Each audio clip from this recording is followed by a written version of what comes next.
Mwambia wewe, mwambie Ezekiel aache na hiyo mambo.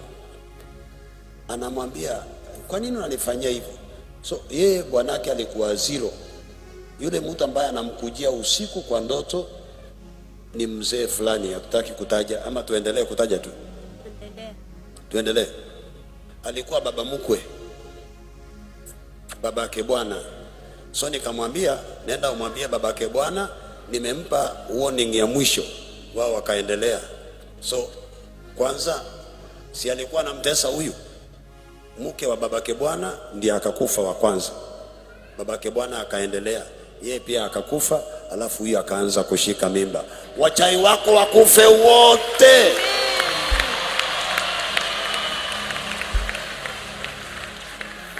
Sasa angalia vile huyu dada ako na furaha, ako na watoto.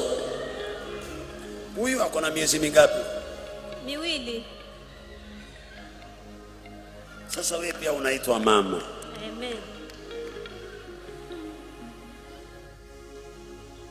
Jamani, si Yesu ni mzuri? Wachawi vichwa ngumu wafe wote. Wachawi wafe wote. Nyota yako ianze kung'aa kama ya huyu dada. Angalia vile mtoto anasikia vizuri. Jamani, hata sisi tulipozaliwa tulikuwa wazuri kama hao.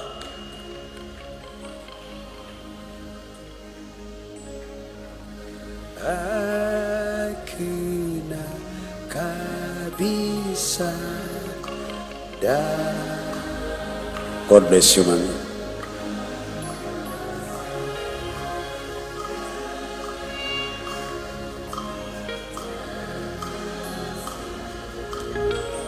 Haina neno, si ni mzimu. Nendeni muishi. Ama tumuongezee mzee nguvu kidogo? Haya, nimemuongezea.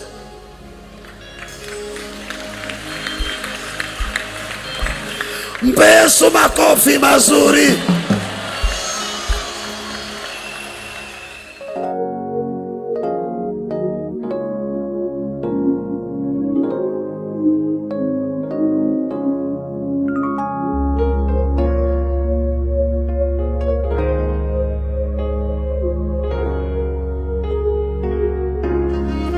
Mm-hmm.